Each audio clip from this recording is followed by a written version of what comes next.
हासिल करदा नंबरों का मजमूआ ये सबसे पहले लिख लेना है।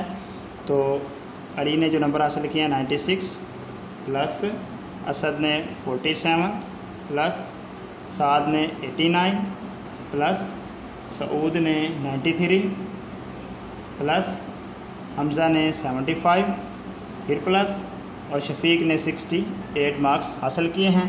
तो ये हासिल करदा नंबरों का आपने यहाँ पर मजमूआ कर लेना है। तो इसका आ रहा है 468।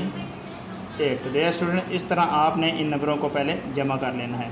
उसके बाद आपने लिखना है बच्चों की तादाद।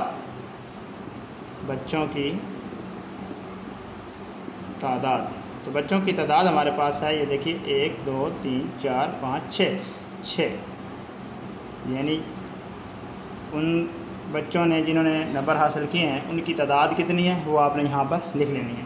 इसके बाद औसत नंबर मालूम करना है चूँकि, तो औसत नंबर का फार्मूला बनेगा कि नंबरों का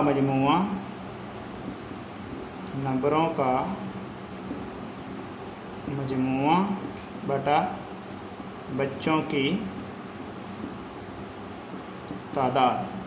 तो डियर स्टूडेंट, हमारे पास जो नंबरों का मजमूआ है वो है 468 और बच्चों की जो तादाद है वो है 6। तो हमने यहाँ पर 468 और 6 लिख लेना है और इसको आप डिवाइड कर देना है आपने 468 डिवाइड बाई 6। तो ये देखिए 6 7 ज़ार 42 यानी 6 7 बार 42 और 4 बच गए यहाँ पे, ऊपर से उतारे 8, तो 6 8 बार 48।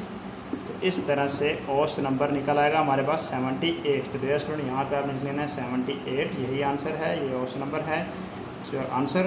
तो यहाँ पे लिख देते हैं बस औसत नंबर। तो इस तरह से डियर स्टूडेंट आप इस सवाल को इजीली हल कर सकते हैं।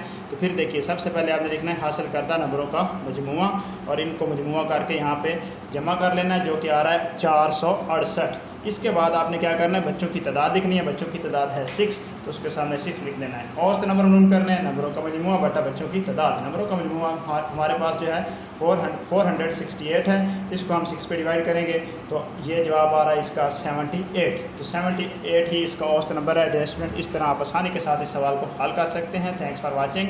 अल्लाह हाफिज़। सब्सक्राइब करना ना भूलिएगा।